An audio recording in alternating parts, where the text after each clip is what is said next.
आज का वचन मत्ती की किताब अध्याय 1 का वचन 21 से 23 है।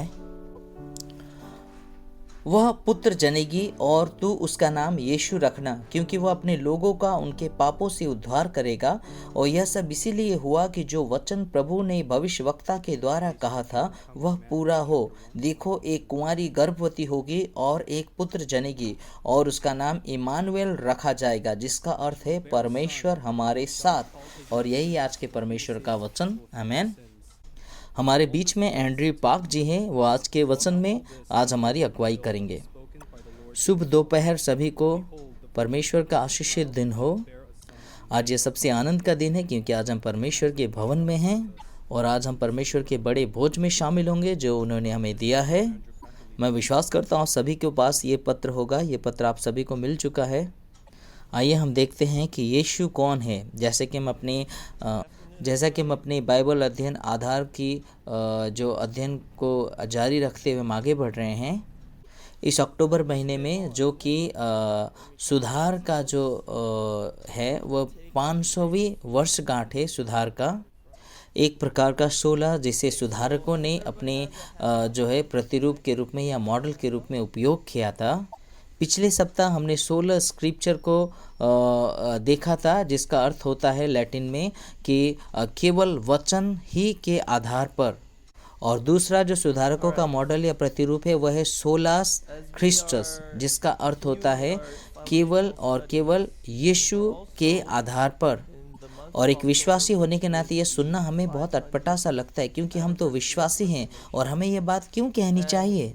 और जब सुधार का समय शुरू हुआ था उस समय हो सकता है ये सारी जो बातें हैं वो उस समय के विश्वासियों के होठों पर थी, जुबान पे थी, लेकिन उनके जीवन में या हृदय में ये बात नहीं थी।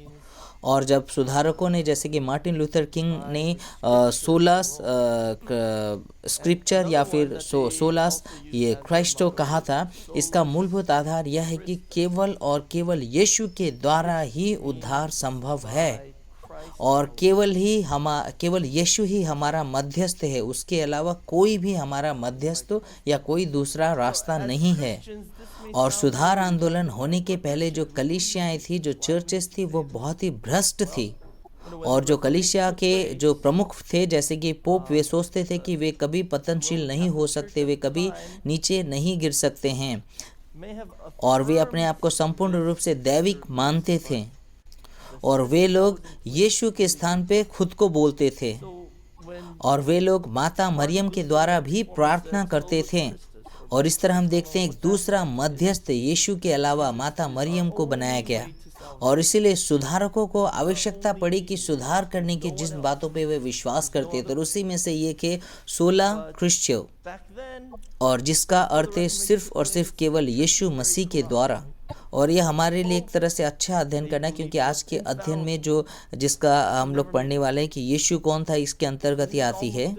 तो आइए हम देखते हैं अपनी पत्रिका में, और जो पहला नंबर पे है वह है कि यीशु एक ऐतिहासिक पुरुष थे और ऐतिहासिक व्यक्ति थे। और हम बाइबल में पढ़ते हैं यीशु के बारे में जो बताती है बाइबल, तो हम यहाँ देखते हैं कि यीशु कौन है। और यीशु ही बाइबल का प्रमुख आधार है। और यीशु आज तक के मनुष्य के इतिहास का सबसे विवादित चरित्र है। और बहुत सारे लोग बहुत सारी बातें उनके विषय में कहते हैं।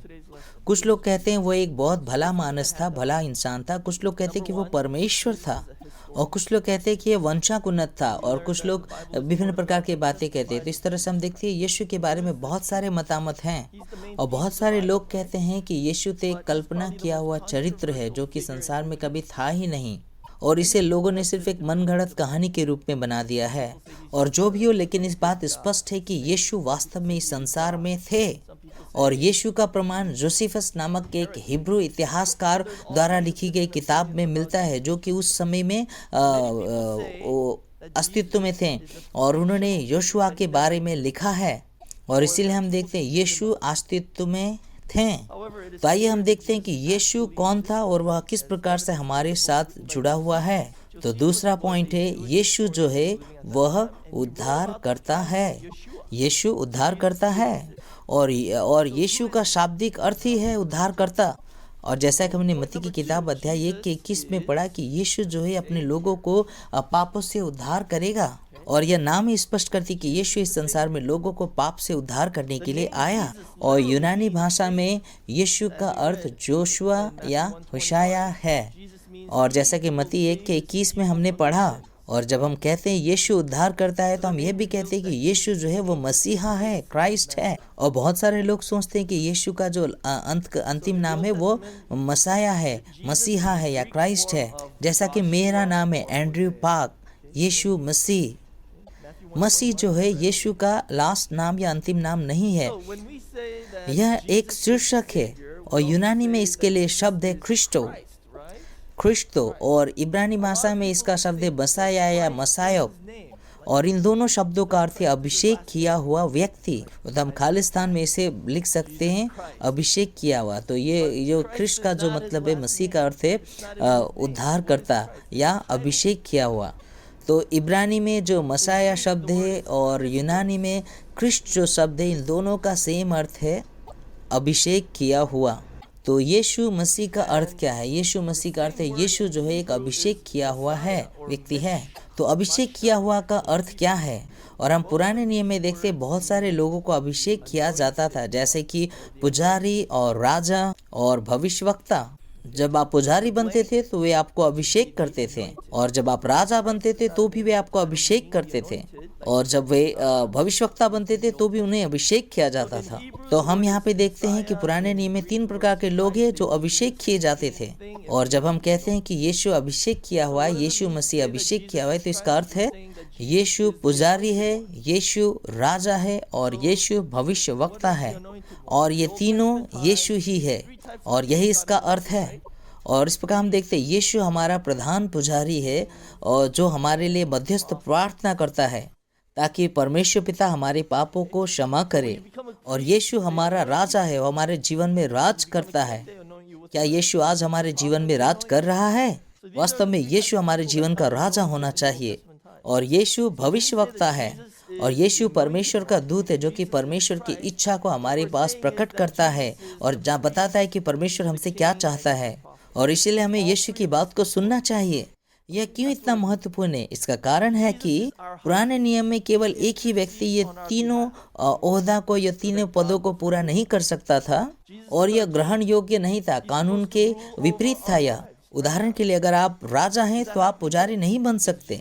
और इसका उदाहरण है कि एक राजा जिसका नाम उजाया था, जिसने पुजारी बनने का प्रयास किया, और वह बहुत घमंडी हुआ राजा होने के कारण, और परमेश्वर के पवित्र स्थान में प्रवेश किया, और परमेश्वर के आगे वो धूप जलाना चाहता था, जो कि एक पुजारी का काम था, और राजा को यह काम नहीं करना था। और हमें पता है उसके साथ क्या हुआ। और हम देखते हैं परमेश्वर ने उसे कोढ़ी का बीमारी दिया, क्योंकि वह तो एक राजा था और उसे पुजारी का काम नहीं करना चाहिए था। परंतु यीशु मसीह ये तीनों कामों को हमारे लिए कर सकता है। और जब हम कहते हैं यीशु मसीह है तो इसका अर्थ यही है, वह हमारा पुजारी है, हमारा राजा है और हमारा भविष्यवक्ता है। और यही सारी बातें वचन बताती है, जैसा कि हमने मत्ती की किताब अध्याय 1 का 22 में पढ़ा कि यीशु ने पुराने नियम के सारे भविष्यवक्ताओं के भविष्यवाणियों को पूरा किया, और यीशु ही पुराने नियम के भविष्यवक्ताओं को पूरा करने वाला व्यक्ति है। और सारे पुजारियों का काम, राजा का काम और भविष्यवक्ता का काम सिर्फ यीशु ने ही किया, और यीशु ने ही इस संसार में सारी भविष्यवाणियों को पूरा करने के लिए आया। और पुराने नियम में बहुत सारी भविष्यवाणियां हैं, जैसा उत्पत्ति की किताब अध्याय 3 के 15 में बताता है कि स्त्री के बीज के द्वारा।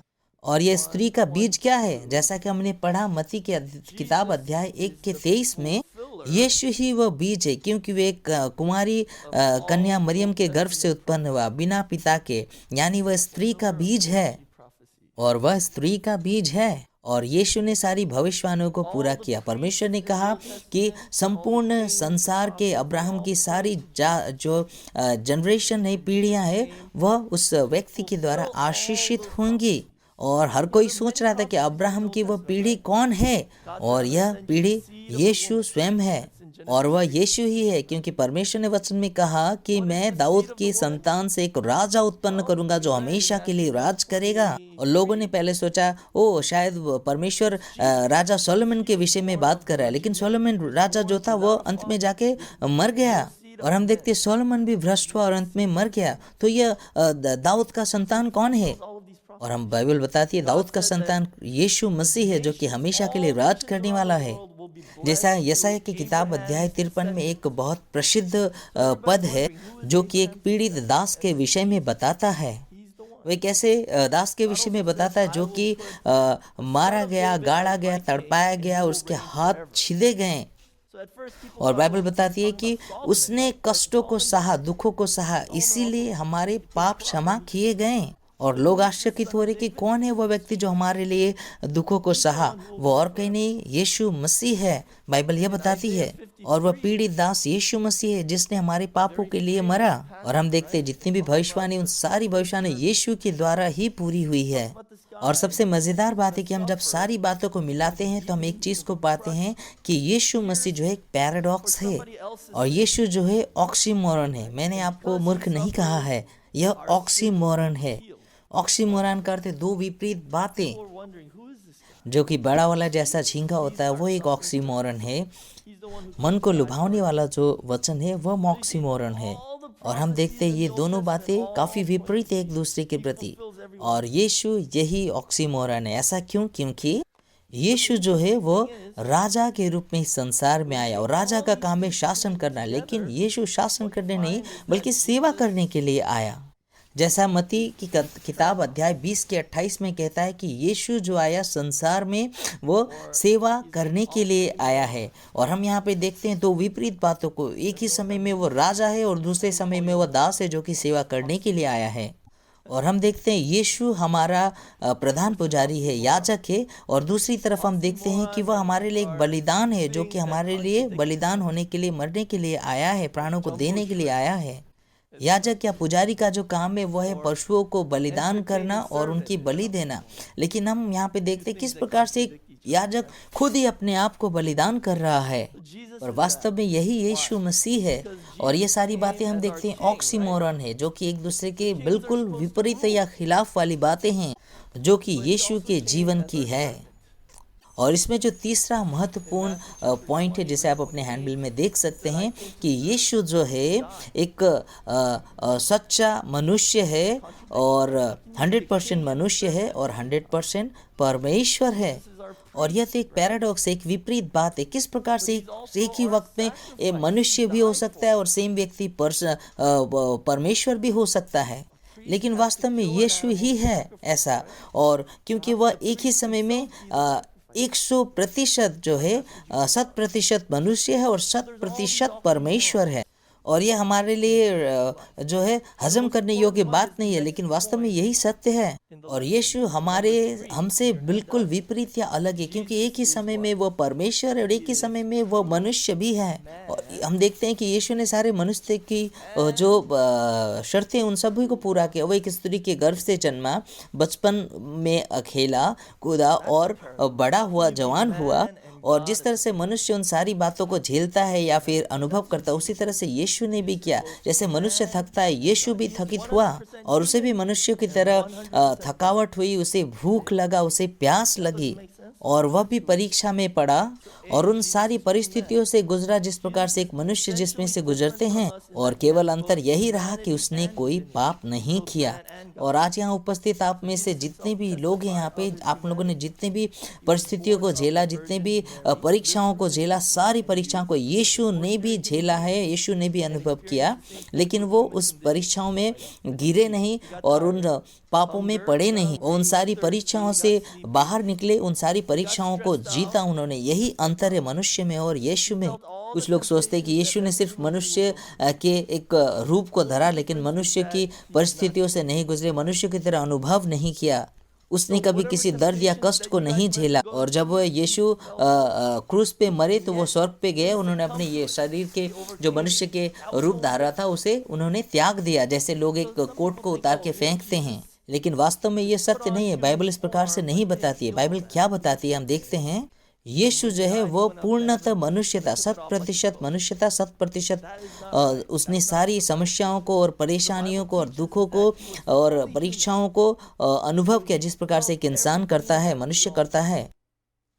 और हम जब परेशानियों में होते हैं, परीक्षाओं में होते हैं, तो हम जो है अपने जीवन को जिस प्रकार से जीते हैं, देखते हैं, वही चीज़ हम यीशु के विषय में देखते हैं। जैसा मत्ती 11 का 19 कहता है कि मनुष्य का पुत्र जो है वह खाता पीता आया है, वह अन्य मनुष्य की तरह खाता पीता आया, क्योंकि वह परेशानियों और परीक्षाओं से गुजरे। और यीशु उन सारी परीक्षाओं और परेशानियों से गुजरे जिससे एक मनुष्य गुजरता है। और जब आप पेज के थोड़े अंत में जाएंगे तो वहाँ पे पाएंगे इब्रानियों की किताब 4 के 15 में, इब्रानियों की किताब अध्याय 4 का वचन 15 कहता है, क्योंकि हमारा ऐसा महायाजक नहीं जो हमारी निर्बलताओं में हमारे साथ दुखी न हो सके, वरन वह सब बातों में हमारे समान परखा तो गया, तो भी निष्पाप निकला। और हम देखते हैं यीशु सारी परीक्षाओं और परेशानियों से गुजरा, लेकिन वह परीक्षा और परेशानी में नहीं पड़ा, बल्कि उसको उसने जीता और उससे बाहर निकल आया और उसने पाप नहीं किया। और यीशु ने वचन में बताया है कि जब तुम किसी स्त्री को देखते हो और तुम्हारे सोच में अगर व्यभिचार आता है तो वह एक पाप है। इसका अर्थ है कि यीशु उन सारे परीक्षाओं में परेशानियों में पड़ा, लेकिन उसने पाप नहीं किया, मगर फिर भी वह पाप में नहीं पड़ा। तो हम यहाँ पे देखते हैं यीशु उन सारी चीज़ों से, उन सारी बातों से होकर के गुजरा जिससे हम गुजरते हैं, लेकिन फिर भी उसने अपने आप को उन बातों में नहीं गिराया, पाप नहीं किया। और इस प्रकार से देखते हैं यीशु जो 100% मनुष्य था, और इसीलिए हम उस पर विश्वास कर सकते हैं और उससे प्रार्थना कर सकते हैं, क्योंकि वह जानता है हमारी परिस्थितियां क्या है। तो हम देखते हैं यीशु जो है उद्धार करता है और 100% मनुष्य है और वह निष्पाप है। यीशु जो है एक सच्चा परमेश्वर है, और यीशु केवल 100% मनुष्य नहीं, 100% परमेश्वर है। उसने अपनी परमेश्वरता सिद्ध की है विभिन्न प्रकार के उन परिस्थितियों के द्वारा। आइए हम देखते हैं यशायाह की किताब अध्याय 9 वचन 6 को, क्योंकि हमारे लिए एक बालक उत्पन्न हुआ, हमें एक पुत्र दिया गया है, और प्रभुता उसके कांधे पर होगी, और उसका नाम अद्भुत, युक्ति करने वाला, पराक्रमी, परमेश्वर, अनंत काल का पिता और शांति का राजकुमार रखा जाएगा। और हम यहाँ देखते हैं कि यीशु ही परमेश्वर है। यीशु ने यूहन्ना की किताब अध्याय 10 के 30 में कहा है, मैं और पिता एक हैं। कुलोसियों की किताब अध्याय 2 का वचन 9 भी यह बताती है कि यीशु में ही ईश्वरत्व की सारी पूर्णता, परिपूर्णता यीशु के देह में ही वास करती है। यीशु को हमारा उद्धार करने के लिए 100% मनुष्य और 100% परमेश्वर होना जरूरी था। इसका कारण क्या है? क्योंकि कोई भी मनुष्य दूसरे मनुष्य का उद्धार नहीं कर सकता है, क्योंकि हम सभी मनुष्य पाप में हैं और पापी हैं, और एक पापी कभी दूसरे पापी को नहीं बचा सकता। और जो उद्धार यीशु ने हमें दिया है उसे हम छुटकारा कहते हैं, और इसीलिए हम छुटकारे के इतिहास को भी पढ़ते हैं। क्या आपको पता है छुटकारा और उद्धार में क्या अंतर है? छुटकारा और उद्धार शब्द के रूप में लगभग समान ही है, पर वास्तव में इसमें एक अंतर है। उद्धार जो है एक साधारण तरीके से हम देख सकते हैं, साधारण शब्द है जिसमें किसी का उद्धार होना होता है, परंतु छुटकारा एक विशिष्ट शब्द है, विशेष शब्द है, और इसका अर्थ है किसी ने मूल्य को चुकाया हमारे छुटकारे के लिए। जैसे कि आप गुलाम थे या दास थे, और किसी ने आपके उस कीमत को चुका करके आपको आज़ाद कर दिया, स्वतंत्र कर दिया। जैसे कि हम पाप और मृत्यु के गुलाम थे, और इससे छुटकारे की कीमत क्या थी? आइए हम देखते हैं रोमी की किताब अध्याय 6 के वचन 23 से। और रोमी की किताब अध्याय 6 का वचन 23 कहता है, क्योंकि पाप की मजदूरी तो मृत्यु है, परंतु परमेश्वर का वरदान हमारे प्रभु मसीह यीशु में अनंत जीवन है। और हम यहाँ पर देखते हैं कि जो पाप की जो मजदूरी है, पाप की जो कीमत है, वह है मृत्यु। और हमें पाप से स्वतंत्र कराने के लिए किसी को मृत्यु लेना या मरना आवश्यक है। उदाहरण के लिए लेते हैं फिलिप जो भाई है यहाँ पे, वह मेरे लिए मरना चाहता है, मगर यहाँ पे फिलिप भी स्वयं एक पापी है, और जब फिलिप मरता है तो वह अपने पाप के मजदूरी के लिए मरता है, न कि मेरे पाप के लिए।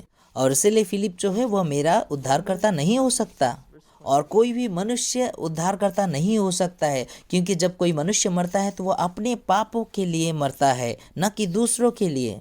और इसीलिए उद्धारकर्ता जो है वह पाप रहित होना चाहिए, और पाप रहित कोई भी मनुष्य नहीं है केवल परमेश्वर को छोड़कर।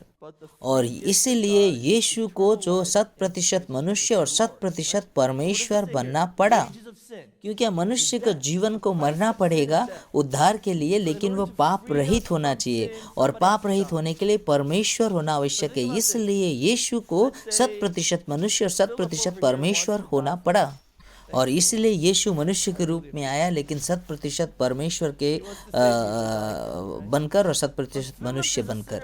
और उद्धारकर्ता होने के लिए परमेश्वर होना आवश्यक है। और इसी प्रकार से यशायाह की किताब अध्याय 43 का वचन 11 कहता है, मैं ही यहोवा हूँ और मुझे छोड़ कोई उद्धार करता नहीं। और इसलिए यीशु को हमारे छुटकारे के लिए मनुष्य के रूप में आना पड़ा, ताकि वो हमारे लिए बलिदान हो सके। और यीशु जब क्रूस पर बलिदान हुआ तो उसने क्या किया कि उसने हमारे पापों को अपने ऊपर ले लिया। और यीशु ने जब हमारे पापों को अपने ऊपर ले लिया तो उसने बदले में क्या किया कि अपनी धार्मिकता को हमारे ऊपर दे दिया।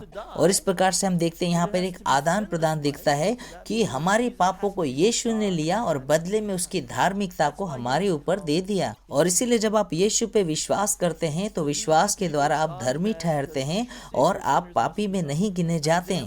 और यह जो धार्मिकता है हमारी खुद की या स्वयं की कमाई हुई नहीं है, बल्कि यह यीशु द्वारा दी गई है। और इस प्रकार से हम देखते हैं यहाँ पे एक आदान प्रदान कि यीशु हमारे पापों को लेकर अपनी धार्मिकता को हमारे ऊपर दे देता है, और इस प्रकार से हमें उन पापों से वो स्वतंत्र करता है। और यीशु इसीलिए हमारा उद्धार करता है, और वही एकमात्र उद्धार करता है, क्योंकि वह 100% मनुष्य और 100% परमेश्वर है। और अगर आप देखते हैं बाइबल से पहला तिमोथी अध्याय 2 का वचन 5 जो कि बताती है, क्योंकि परमेश्वर एक ही है और परमेश्वर और मनुष्य के बीच में भी एक ही बिचवई है, अर्थात मसीह यीशु जो मनुष्य है। और परमेश्वर और हमारे बीच में सिर्फ एक ही मध्यस्थ है, वह है प्रभु यीशु। क्योंकि मध्यस्थ होने के नाते दोनों पक्षों को अच्छी तरह से जानना अति आवश्यक है, और मध्यस्थ होने के नाते दोनों पक्षों में जानना अति आवश्यक है। इसीलिए यीशु जो है 100% परमेश्वर होकर परमेश्वर को जानता है, और 100% मनुष्य होकर मनुष्य और उनके समस्या और उनके जो पीड़ाएं हैं, कष्ट है, उनको जानता है। और इसीलिए यीशु 100% मनुष्य 100% परमेश्वर है। वो केवल यीशु ही एक ऐसा शख्स है जो 100% मनुष्य और 100% परमेश्वर है, और इस सृष्टि में कोई भी दूसरा शख्स ऐसा नहीं है। और चौथा पॉइंट है, जब हम यीशु को ग्रहण करते हैं तो हमें बहुत सारे इसके लाभ मिलते हैं। और इसमें पहला जो है, हम स्वतंत्र होते हैं हमारे पाप के क्षमा के द्वारा। हमारे पाप परमेश्वर के अनुग्रह द्वारा क्षमा होते हैं और उनके धार्मिकता को हम पाते हैं। और बी पॉइंट है कि हम अधिकार पाते हैं परमेश्वर के पुत्र और पुत्री होने का। और यीशु जब इस संसार में थे तो उन्होंने एक ही शब्द के द्वारा परमेश्वर से बातचीत की, और वो शब्द क्या था? एक ही संबंध के द्वारा उन्होंने बातचीत की। वह शब्द था, वह संबंध था पिता। और अन्य किसी शब्द का इस्तेमाल यीशु ने परमेश्वर के लिए नहीं किया। और जितनी बार भी उसने प्रार्थना की या अन्य समय में परमेश्वर को पुकारा, सिर्फ पिता कहकर ही पुकारा। और इसी प्रकार से जब हम विश्वास करते हैं तो मसीह के द्वारा हम भी पिता कह के परमेश्वर को पुकारते हैं और उसके पुत्र और पुत्रियां ठहरते हैं। और इस तरह का परमेश्वर प्रभु यीशु है जो अपने आप को हमारे ऊपर प्रकाशित करता है। और जब आप यीशु पे विश्वास करते हैं तो आप भी परमेश्वर पिता आपका पिता ठहरता है, और आप अपने पिता से कुछ भी बातें जो है शेयर कर सकते, बांट सकते हैं, क्योंकि परमेश्वर पिता आपसे प्रेम करता है। आप अपनी दिल की बात को उन्हें कह सकते हैं। और इस प्रकार से यीशु ने अपने आप को हमारे बीच में प्रकट किया, जैसा कि यूहन्ना की किताब अध्याय 1 वचन 12 बताती है। परंतु जितनों ने उसे ग्रहण किया उसने उन्हें परमेश्वर की संतान होने का अधिकार दिया, अर्थात उन्हें जो उसके नाम पर विश्वास रखते हैं। और हम देखते हैं कि हमारा जो है उद्धार होता है जब हम यीशु पे विश्वास करते हैं। और इफिसियों की किताब अध्याय 2 वचन 8 कहता है, क्योंकि विश्वास के द्वारा अनुग्रह ही से तुम्हारा उद्धार हुआ है, और यह तुम्हारी ओर से नहीं वरन परमेश्वर का दान है। और अंत में हम कह सकते हैं कि मार्टिन लूथर किंग जो कि एक सुधारक थे, उन्होंने कहा है सोलस क्रिस्टस, जिसका अर्थ है केवल और सिर्फ यीशु मसीह के द्वारा ही, केवल यीशु मसीह के द्वारा ही। इसका अर्थ है केवल यीशु मसीह ही हमारा उद्धार करता है। जैसा कि प्रेरित की किताब अध्याय 4 का वचन 12 कहता है कि इस आकाश और पृथ्वी और संसार में कोई ऐसा नाम नहीं दिया गया जिसके द्वारा हम उद्धार पा सके, और एक ही नाम केवल दिया गया, वह नाम है यीशु मसीह का नाम। और इसका अर्थ यह भी है कि केवल यीशु ही एक मध्यस्थ है परमेश्वर और मनुष्य के बीच का। क्या बाइबल प्रयास करती है कि इस बात को प्रमाणित करने की परमेश्वर जो है वो अस्तित्व में है? नहीं, बाइबल ऐसा नहीं करती। बाइबल कभी प्रमाणित करने का प्रयास नहीं करती कि परमेश्वर अस्तित्व में है। बाइबल स्पष्ट बताती है कि परमेश्वर ने सृष्टि की रचना की, परमेश्वर ने इस प्रकार से किया। वह कंप्लीटली बताती है कि बाइबल ये बताती है कि परमेश्वर ने सृष्टि की रचना कैसे की। वह यह बात को प्रमाणित नहीं करती कि परमेश्वर है। और इसलिए बाइबल ऐसा करती है कि इस बात पर विश्वास करने के लिए कि प्रत्येक संसार के व्यक्ति इस बात को जाने कि परमेश्वर है और एक ही केवल परमेश्वर है जो कि संसार का सृष्टि करता है। और बाइबल किस बात को प्रमाणित करने का प्रयास करती है या करती है, वो यह है कि यीशु जो कि नासरत का रहने वाला था वही ही मसीहा है। और यही एक बात है जिस बात को बाइबल प्रमाणित करती है कि केवल यीशु मसीह ही मसीहा है। बाइबल इस बात को प्रमाणित नहीं करती कि परमेश्वर का अस्तित्व है, बल्कि वह सिर्फ एक ही बात को प्रमाणित करती है कि यीशु मसीह ही मसीहा है, वही केवल एक उद्धार करता है। और ये इस बात को प्रमाणित है केवल यीशु के द्वारा ही उद्धार संभव है, न कि संसार के अन्य जो देवी देवताओं के द्वारा, जैसे बुद्धा या फिर अन्य प्रकार के जो भी बुद्धिमान व्यक्तित्व इस संसार में हुए हैं। सिर्फ और सिर्फ केवल यीशु के द्वारा ही उद्धार संभव है। और अगर आप यीशु परमेश्वर पे विश्वास करते हैं तो आपका उद्धार हो सकता है। वास्तव में ये बात सच नहीं है। बात यह है कि जब आप सिर्फ और सिर्फ केवल यीशु पे विश्वास करते हैं तो जाकर आपका उद्धार हो सकता है। वह यीशु जो कि परमेश्वर है और जो मनुष्य के रूप में इस संसार में आया, वही एक रास्ता है उद्धार का। और यह एक बहुत विशेष बात है जो कि ये संसार के लोग विश्वास नहीं करना चाहते। और इसीलिए जो विश्वासी जीवन या फिर क्रिश्चियनिटी है, मसीही जो रास्ता है, वो एक अलग प्रकार का खास रास्ता है। और लोग कहते हैं कि क्रिश्चियन ऐसा क्यों सिर्फ यही बताते हैं कि यीशु ही उद्धार करता है, यीशु ही एक मसीहा है। और वास्तव में इसका कारण यह है कि बाइबल स्वयं ऐसा बताती है, परमेश्वर का वचन स्वयं इस बात को कहता है। और वास्तव में यही सत्य भी, और हम आज के इस मॉडर्न आधुनिक संसार में रहते हैं और जो ये बताती है कि यह भी सत्य है, इस प्रकार का बात भी सत्य, आप इस पर भी विश्वास कर सकते हैं। पर वास्तव में बाइबल ऐसा नहीं बताती। बाइबल बताती है कि उद्धार जो है एक केवल संकरे मार्ग के द्वारा, एक छोटे मार्ग के द्वारा हो सकता है, और वो मार्ग, वो रास्ता केवल यीशु मसीह है। तो आज के इस अध्ययन में हम लोगों ने इस बात को पढ़ा और समझा कि यीशु मसीह कौन है, और हम विश्वास के साथ प्रार्थना करेंगे कि जो वचन जो कि परमेश्वर था वो हमारे बीच में देह बनकर आया और हमारे बीच में रहा, और वो और कोई नहीं केवल ख्रिस्त यीशु मसीह ही थे। और सिर्फ यीशु ही उद्धार का एक मार्ग है, एक रास्ता है, और यही एक उद्धार का मार्ग है जिसे परमेश्वर पिता ने हमें दिया है। और केवल उन्हीं के द्वारा हम परमेश्वर पिता जो कि स्वर्ग में है उनके पास पहुंच सकते हैं, और केवल यीशु के द्वारा ही हम परमेश्वर पिता को जान सकते हैं। मैं विश्वास करता हूँ यीशु के बारे में जानने के द्वारा आप जान सकते हैं कि परमेश्वर पिता कौन है, और यीशु के द्वारा हम परमेश्वर पिता को अब्बा फादर या परमेश्वर पिता भी कह पाएंगे या कह सकते हैं। आइए हम प्रार्थना करते हैं। परमेश्वर पिता, हम आपको धन्यवाद देते हैं अपने पुत्र प्रभु यीशु के संसार में भेजने के लिए। हम धन्यवाद देते हैं आपको हमारे सारे पापों को यीशु के ऊपर देने के लिए, ताकि यीशु क्रूस पे हमारे पापों को लेकर बलिदान हो सके। पिता, सच में ये कहना बहुत आसान है, लेकिन उसकी जो पीड़ा और दर्द है वो काफ़ी बड़ी है, मगर फिर भी हम इस बात का अनुचित लाभ बहुत बार उठाते हैं, और आप हमें इसके लिए क्षमा करें पिता। और मैं प्रार्थना करता हूँ पिता, हम सुसमाचार की सच्चाई को समझ सकें और अपने हृदय में यीशु की छाप को ले सकें, ताकि हम हमेशा आपकी ओर देख सकें और आपके राह पे चल सकें।